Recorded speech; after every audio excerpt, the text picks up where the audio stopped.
In a world where mediocrity is celebrated, good is lauded, and great is applauded, few of us discuss true excellence. Total 180 has created Caribbean Men of Excellence to celebrate true excellence. The man that you're about to see today exemplifies Caribbean excellence. He is a motivational speaker, wellness guru, father, and a wrestler who at the age of 48 wrestled for Jamaica at the Commonwealth Games and won a match to boot. Ladies and gentlemen, Mr. KEVINWALLEN.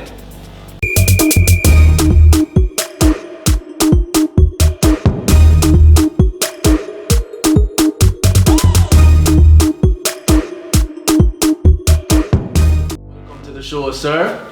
Blessings. I feel honored to have you. It's been a long time coming. It has been. How are you doing in this COVID time? I'm good. I'm good. As a matter of fact, I think this has been a very interesting time and time well spent nonetheless. What have you been spending the time doing? Well, I think when I was training for the Commonwealth Games, there's a time that I wanted to quit. And there's a thought that came into my head. Some people say you're like a voice. Mm-hmm. There's a thought that came into my head and it says, keep going. You're on the right track. Just keep getting better. Mm-hmm. And so what that meant for me was that the one thing that I had control over was my training. So that meant I was supposed to keep training, keep taking care of me. So right now when I take a look at where it is that we are in these quote unquote COVID times, I think there's a certain amount of things that we have control over. And I have the opportunity right now to become the best me. And in becoming the best me, that's the best gift that I can give to the world. Mm-hmm. Because if it is that I'm in good conditioning, mm-hmm. You know what I mean, I'm eating good food, my immune system is up, I'm less susceptible to these kinds of things that are going around. And if I'm in good shape, my lung capacity is at a certain level, then also you find that I'm in a good space. So my thing is just like while we're indoors or while we're locked away from the world and locked away from our friends, mm-hmm. Just utilize the time to just work on you. Work on your body, work on your mind, work on your spirit, work on your relationships. It's just your time, because it's not a time that a lot of people would have chosen, but I liken it to my time, in the mountains, where it's not time that I would have chosen, but looking back at it, it was the most valuable. So for the viewers who don't know, Kevin had a sabbatical in the mountains, right? How long? Well, it was over a period. I had my cabin for a period of about 12 years. But I think my sabbatical, the time when most of my, so-called transitioning happened, was during my 1.5 year period. 1.5 year when I was up there consistently. So what led you to that 1.5 year sabbatical? What led to that 1.5 year sabbatical? Well, I had come back to Jamaica to do business with my business partners, who happen to be my brothers, and so my promise to them was that I would come and spend 5 years helping them to build the business, and then I wanted to move back into doing what it is that I loved, which was motivational speaking and that kind of stuff. Mm-hmm. At the end of the 5 year mark, we really just started to fight, and there was no clear exit for me, and so it became very just very unfortunate.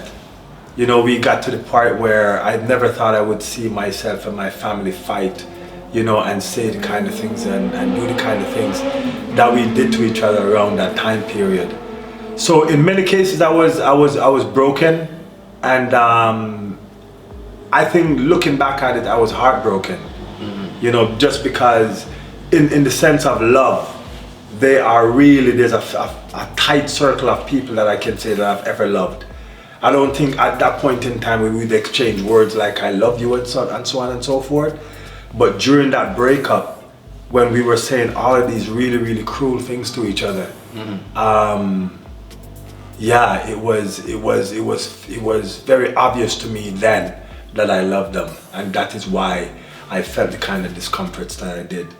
And so during that time, it was a very lonely time because the family pretty much separated. Mm-hmm. Everybody, it's not even a matter of taking sides. It's just really a matter of, by associating with me, you're gonna hear me talking about my side and them talking about them side, and it's just stuff going back and forth. And so I chose to remove myself from the whole process. And then I started a business. My mind wasn't into it, my spirit wasn't into it, and so that business did not survive. And so that led to me, you know, running out of money. And at the time, I was just not in the mindset that I wanted to just go hold down a job or whatever the case is. It's like, I think it was at that point in time that my soul started calling me and telling me that there was something else that was out there, and I wasn't going to find it if I kept myself confined and tied to these things that just drain my energy and were not in keeping with where it is that I wanted to go. Okay, so this is where a lot of people are right now in their lives. Yeah. A lot of people are, you know, tied to things that don't serve them and are contributing to their soul dying. Yes. So suppose this person can make a drastic step, like going up into the mountains for 2 years. What would be another solution or an alternative? You know, well, the truth of the matter is that my mountain is your relationship. You know what I mean?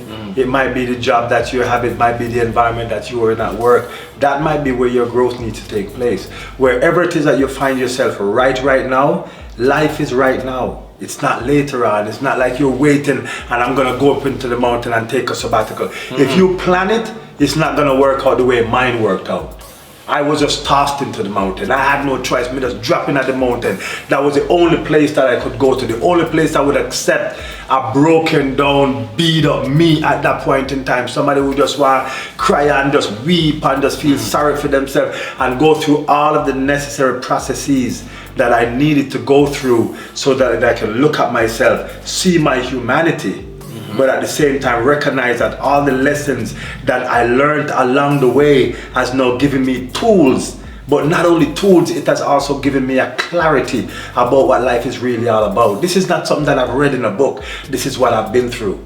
I know how it is that the world treats you when you are up on the top and all of a sudden you have no money. I know how the world treats you when all of a sudden you are able to buy her all the nice things. I know you can't buy her those things anymore, and so she doesn't feel the same way about you anymore. I know when it is that you stop being what it is that people expect of you, and how it is that they treat you in the process, and how you as an individual who are going through your own state of brokenness have to still find it within yourself to find a space or find something that can safeguard you against the people that think they love you and are coming at you with all of these different scenarios, trying to get you to so-called get back on the grid or do whatever it is that they think would be safe or get a job, or, you know, this kind of their way of alleviating the stress.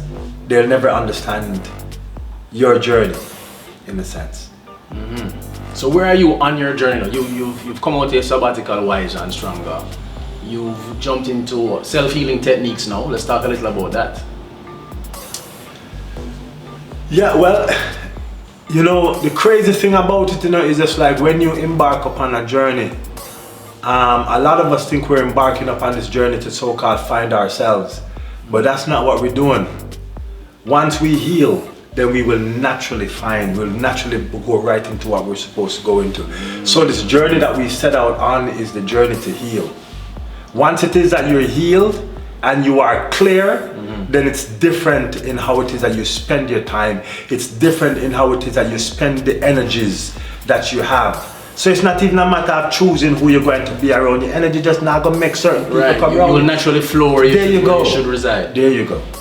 There you go. But if you're not clear, you're going to be searching based on things that you would have learned and concepts that you would have seen along the way. But if it is that from a standpoint of understanding your own journey and the role that your journey has played in, more so in your understanding, don't focus so much on just the kind of external information that you get. There's a lot of things that you would have learned through the experiences that you would have had, especially, I mean, it's a longer story, but especially the ones that you didn't plan for, but at the same time, when you look back at them now, You're all part of the chapters in your book. Yeah.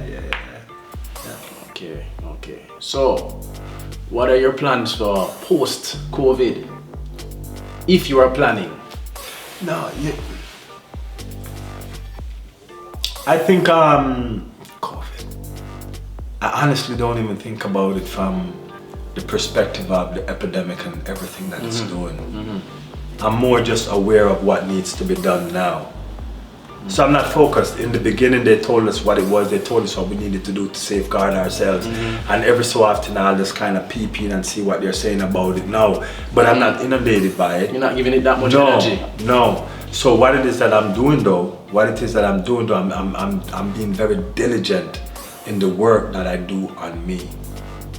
Because I know that once the doors open up again, it's like you get an opportunity to present yourself to the world again. You know, and so a lot of people can stay at home and they can feel sorry for themselves and they can eat all these different things that they know they probably shouldn't be eating, and they're constantly snacking on stuff and they're constantly doing, you know what I mean, and they're not moving, they're not doing any kind of exercise, and so at the end of this they'll come out overweight, they'll probably come out with a little sickness, they'll probably come out feeling some aches and pains, that kind of thing. Or you can utilize the time to say, you know what, yeah, I'm gonna clean up my eating. Let's get into some specifics though. Give me some specific activities that one should practice. Give me like a regimen. Well, I mean, it's difficult to really give out a regimen because it all depends on where a person is. But if you're not moving, start moving. If you're moving already, start doing something else with your movement. Add some calisthenics to it. You know what I mean? If you're doing some calisthenics already, then maybe you want to add a partner. You want to actually start challenging yourself in a different kind of way. But whatever it is that you're doing, step up your game. For mindset work now, what you recommended? That was more body. Yes. Talk about the mind. Well, I think if it is that if you really want to start the journey, you got to look at your karma. You got to clean up. You got to clean up your life, so to speak. You got to clean up your life stream. So when you take a look back at your life, if you can honestly see people that you've harmed, whether it be with your words, your actions, your thoughts, whatever it is, then you need to start reaching out to them. If not physically, you have to kind of send love and good vibrations and really mean it. But you really have to start the process of cleaning up your karma. And I think once you're at a point where you know within yourself that you're doing what you're supposed to be doing, or you're expressing love and goodness and so on and so forth, it changes how it is that you roll in the world, and it changes the kind of people and the kind of things that you attract to you as well. You know what I mean? So sorry, I lost my train of thought. No, you're on track. So I heard rumors that you're working on a book. You know, I've been working on a book for many years, and I used to beat up on myself because it's a long time, like I'm talking about a really long time. But when I take a look at what it is that I'm talking about, or the kind of things that I'm talking about now, I'm so happy that I waited, because once upon a time when I first started speaking, I spoke the words of those who I thought were intelligent and were really good at their craft. You know, and so I had a lot of other people's stuff in my stuff. Tell me some of those people. Les Brown was the key one. He's the guy that got me started. Zig Ziglar. There's Green. You know, that same guy that wrote Robert Greene. Robert Greene was a big influence as well. Wayne Dyer is my all-time. If there's one book that I could recommend, if I could only recommend, I was only allowed to recommend one book of all the books that I've seen and experienced. Change Your Thoughts, Change Your Life, Living the Wisdom of the Tao Te Ching by Dr. Wayne Dyer. Take note, guys, take note. That would be the one, if there's one book that I could recommend, I was only allowed. That was the most profound of all the pieces of literature that I picked up along the way, in terms of just how it is that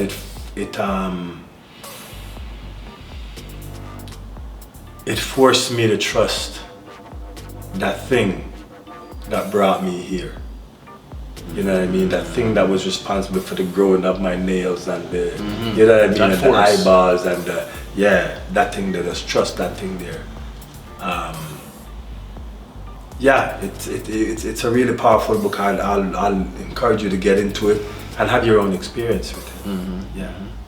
All right, so speak about, I know when I read the bio, I realized that you were heavily influenced by Rubin Hurricane Carter, the man that was played by Denzel Washington, the guy who beat that murder case. Yes. Tell us about your relationship with Rubin Hurricane Carter. Fascinating guy. Yeah, Rubin played a lot of roles for me. Rubin was like my confidence booster. When he received me and treated me the way that he did, and we became close friends, and we rolled the way that we rolled for the years that we rolled, it was incredible because he was a big deal, you know. But I was his big brother and he was my dad. I mean, that may sound crazy, but you were his big brother. I was his big brother, and he was your dad. And he was my dad, and we played that role for each other.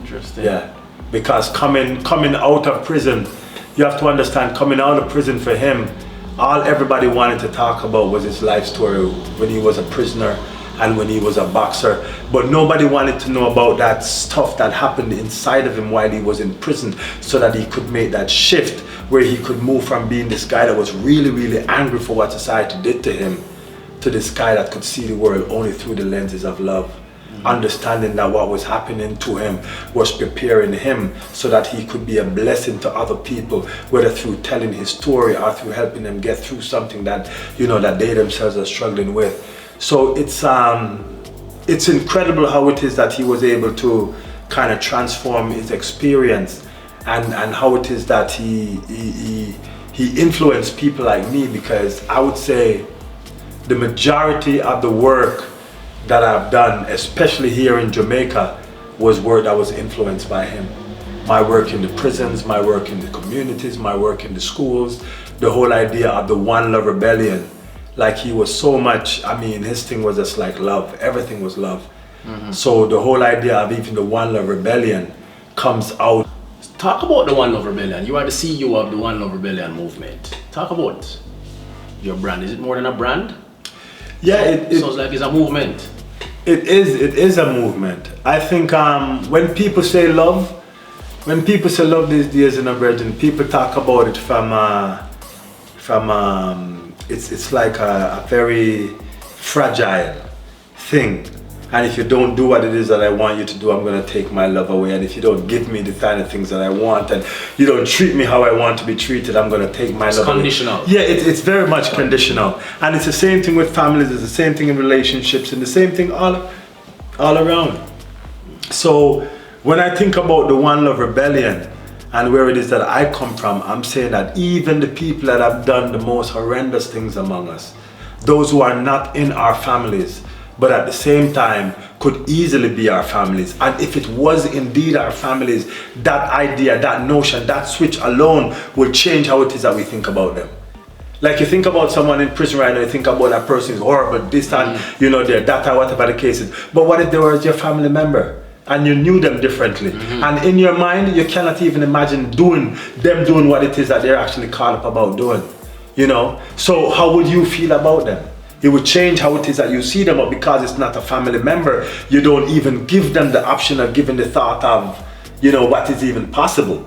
And so if it is that we can go deeper, if we can just go a little bit deeper in terms of how it is that we see people, and how it is that we lay judgments, and just kind of switch it. Because if you change the way you look at things, this is another one of those things I got from Dr. Wayne Dyer. When you change the way you look at things, the things you look at change. So if you change... No, so that one is slow. So that one is slow. No, when you change the way you look at things, the things you look at change. So if it is that you're looking at it and you're looking at it from a negative perspective, and you just kind of switch it and start seeing the positive side of it, just by taking another look at it. Take another look at it. You ever hear the story of the 6 and the 9? If you're over there, the 6 is here. Right. I'm looking at a 6, and you're over there, you're looking at a 9, and we're both right. And we're both convinced that we're right, and we're both convinced that the other is wrong. Because we just are not seeing it from the perspective that the other person is privy to. And so it's always good for us to get on the other side and see how it is that we can see the other side of it, see the other perspective. I believe empathy is probably the best tool for that. I mean, it's a muscle you have to build over time, but but if you can build that muscle, yeah, you will be able to see things. 360 all angles. Yeah, the idea is to recognize that in this moment it's perfect. It's all perfect. I used to, when I look back, when I was coming up, I look at my life as nothing but a struggle. It was a struggle, Daniel. When I was a kid, I remember the kids in the community beating me up. I remember my brothers and I getting into fights all the time and them beating me up. I remember getting into all kind of stuff with my family and them beating me up. You know what I mean? We go to school, we get into fight with the kids at school and them beating me up. So you're coming through, me going to one man house when time I 11 and me go thief and geometry set out time house because me just want to play with it and the man take a machete and him beat me up. So what? So what if them kind of things, so when I look back at it, all of them kind of things, they look like a struggle. And I look at my life and I'm saying, why would I have gone through all of these things? Was it for KEVINWALLEN to suffer? Because the one thing that I can tell you for sure is that I have maintained, it's just like the whole thing was like I observed my life all this time. There was no point that I felt like, you know, it was over and I'm gonna kill myself and I'm done and I'm depressed, and I never felt that. If you know me, as a matter of fact, most of the time as I struggled through, I was always in good shape. You know what I mean? True. It's just like I go through it in a different kind of way. I just never have the money part, or I just never have a vibe to do certain things kind of part. But at the same time, I felt that I walked through it, I understood it, and I knew that it was there was like an end of the road, so to speak. A rite of passage. Yeah. It's a rite of passage. Yeah. But Kevin, I definitely feel inspired by this talk. What is your final message to the audience who are at home right now eating the quarantine snacks and, you know, very worried about their uncertain future and business and everything? What's your final message? Well, you know what? I feel like this is the greatest time in our history. I believe that we would not have chosen this. We would not have chosen this downtime that we have, but it's so incredible what we can do with it. If it is that you take a look at it, you give 8 hours of your time or more every day to a job, to a situation that does not feed you the way that something that you're passionate about would feed you. But you do it every day because of the things that you're responsible for. And I'm saying that if you change the way you look at things, the things you look at will change. It would be much better if it is that you have more time with your family and be able to hang out with your friends and to be able to do the things that you love and inspire you. And if it is that that's the kind of environment that you are vibing in, imagine what you can produce.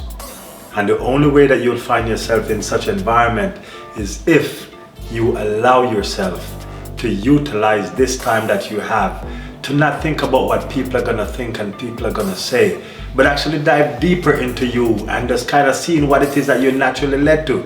Just start watch some YouTube and see what kind of videos hold your vibe and see what inspires you. If you don't know where to start with that. Just start with the whole idea of opening up yourself. This is the most incredible time in our history. You would not have chosen this.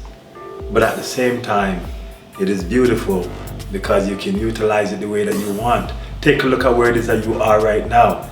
Everything that has gone on in your life, good, bad, and ugly, has brought you to here. What you do from here will lead you to what you're talking about next year, 5 years from now, 10 years from now. You can make those adjustments right now. You know what I mean? It's up to you.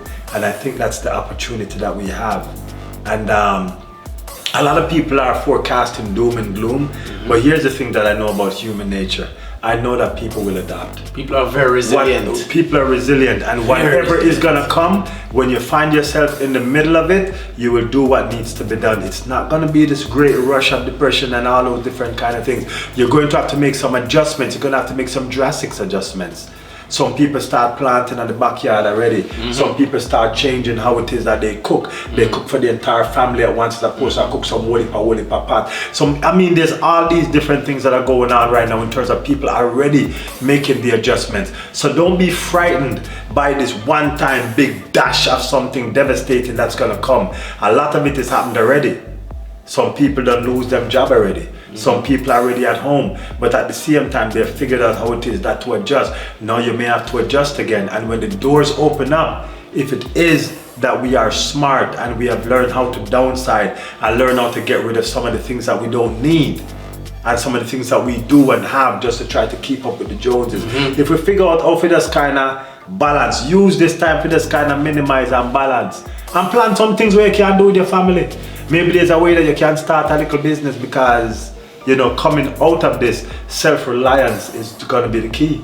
Because even if you get another job, something else happens and them lay you off again and you're back in the same situation. So how can you survive? How can you be reliant upon yourself? Use this time wisely. That's what I would say. Thank you, sir. Thank you for coming out. Blessings. We've got sanitizer for this one. Thanks for watching Men of Excellence Volume 2. Remember to subscribe to our Total 180 YouTube channel and follow us on Facebook, Instagram and Twitter. And remember, nothing changes if nothing changes.